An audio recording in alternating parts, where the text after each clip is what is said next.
So let's talk about culture. Now, culture is a total buzzword, right? It's a buzzword for a reason. You know how people talk about things that are true, right? Truisms, like everyone gathers in the kitchen, right? It's just the reality of a home. People go to the kitchen. Why? Because there's food. It's where the food is. People want to hang out where there is food. It's reality. It's the way it works.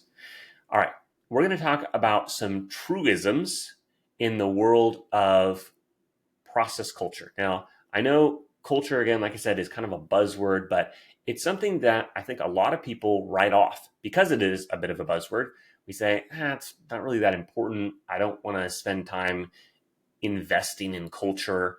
I'm just going to run my business, right? I'm just going to do the things that make me money, and I'm going to focus on making money and taking care of my clients because those are the most important things I can do. Well, I'm not disagreeing with you. Those things are good. However, as a business owner, you're in a unique position. You're in a unique position because of a number of very important things. Number one, you control resources, right? And what do resources allow you to control? People, right?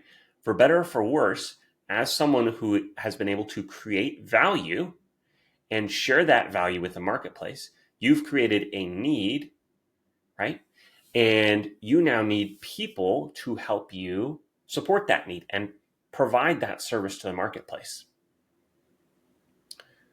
So you're able to pay money and you're able to get those people to come work for you. And that's fantastic, right? You have provided value to the marketplace, not only to your consumers, you've also provided value to the marketplace for people who need jobs. And that's fantastic. And kudos to every business owner ever who's been able to create a job and give it to someone. I think that's one of the coolest things that you can possibly do as a human in this world.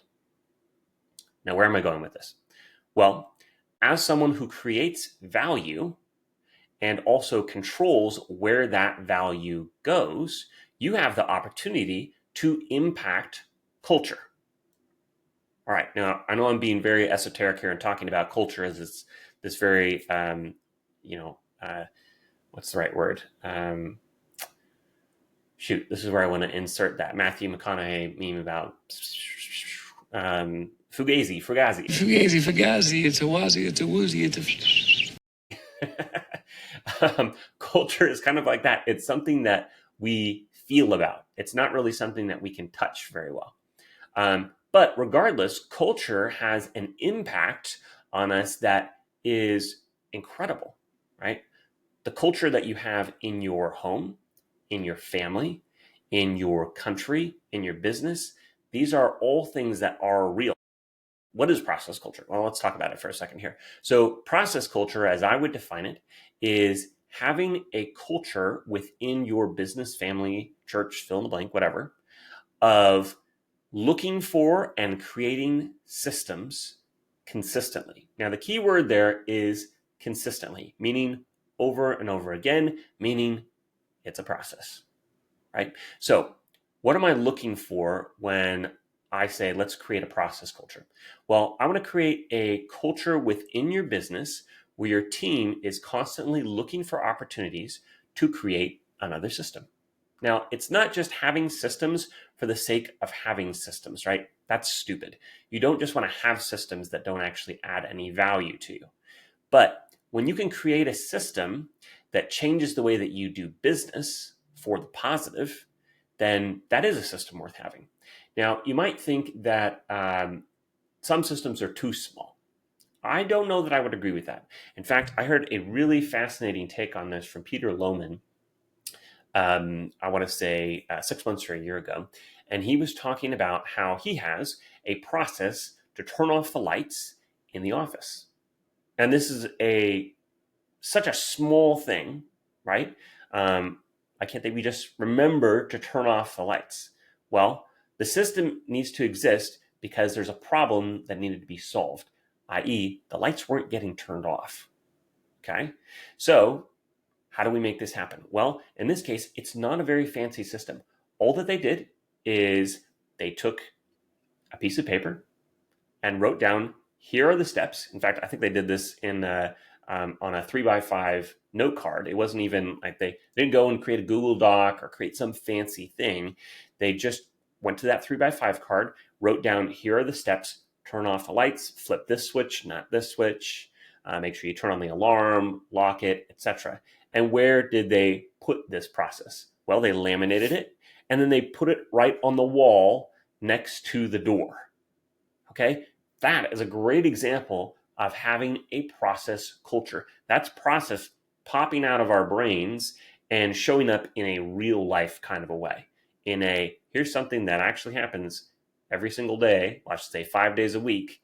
And there was a system that was necessary. So that's what we want to create. We want to create a mindset for your team. That's why we're talking about culture here. That is system driven. And I should say, this mindset isn't just for your team. This mindset really has to start with you, right? As the business owner, you have to be so obsessed with creating processes that you just see them everywhere. I tell you, when I walk through the grocery store, I find myself thinking about, man, how did that orange get here? What's the sorting system that they use in the back end? How does everything get those little stickers on it? Why do they put them in bags versus having them singly? What's the value proposition there? How do they end up here in the store? What's all the trucking that's required here? Each one of these things requires some type of system or process. And in order for that system or process to exist, someone had to think about it. Someone had to plan for it and decide, this is where I want it to start. This is where I want it to end. These are the steps that I want to happen in the middle. And these are the things that we're going to look out for. These are the positives. These are the negatives. They're going to figure out all these things. So let's talk about this graphic. All right. So creating a process culture, honestly, it's not that hard. I should say it's not that complicated.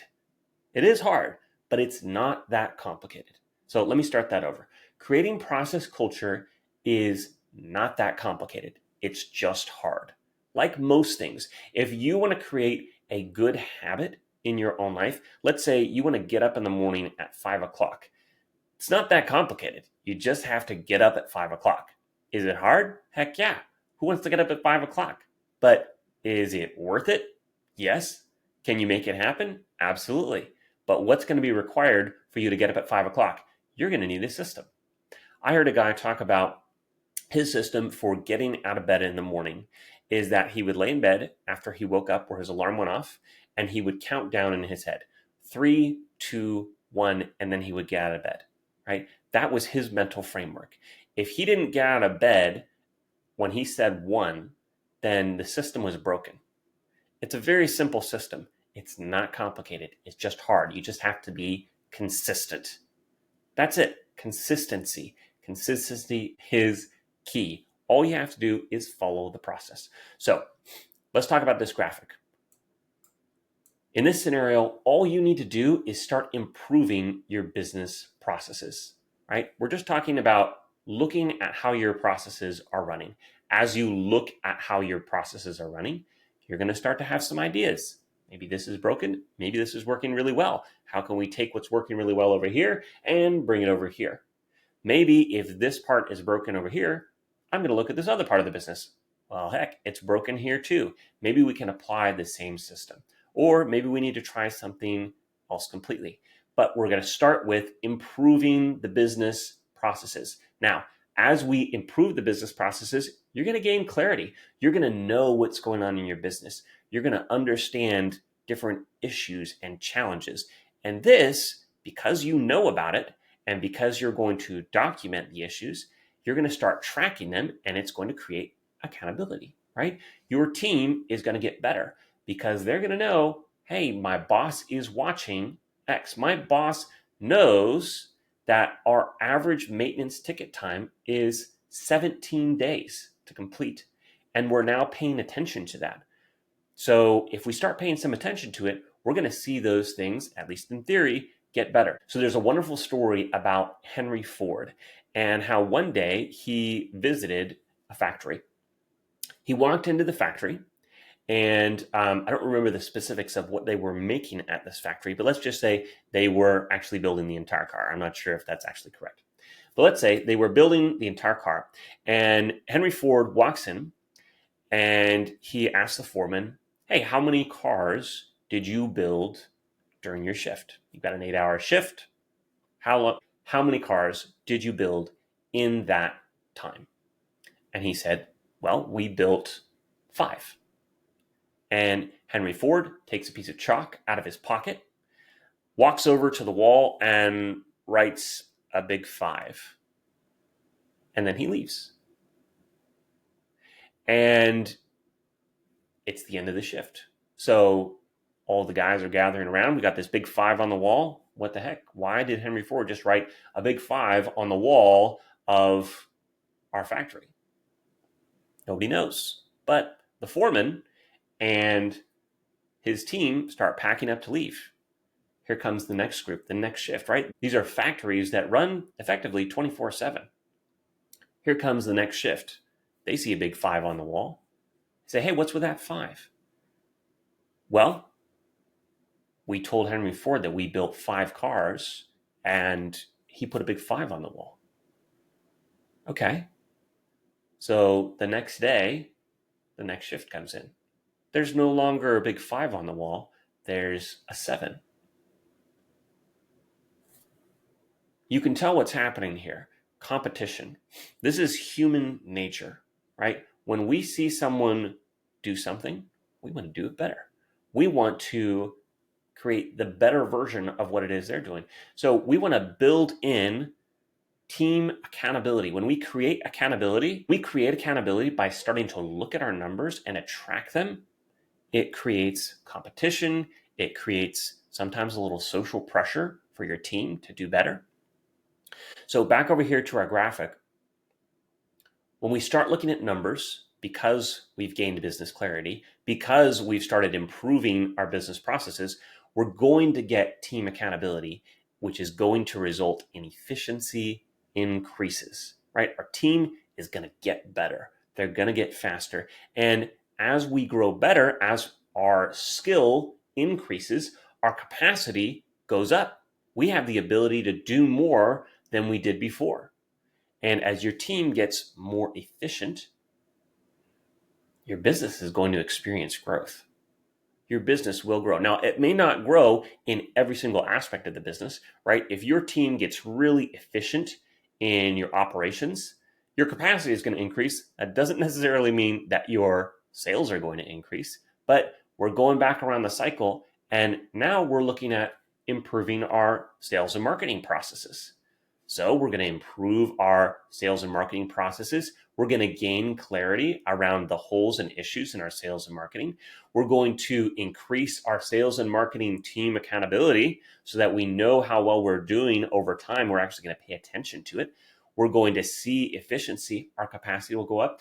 And we just keep running this cycle for forever, right? Your business turns into almost more machine than man, right? We want to have a system here that keeps your business running efficiently, effectively, and building the business of your dreams over time, which in my book is a business that runs itself, a business that works for you, not a business that you have to work in.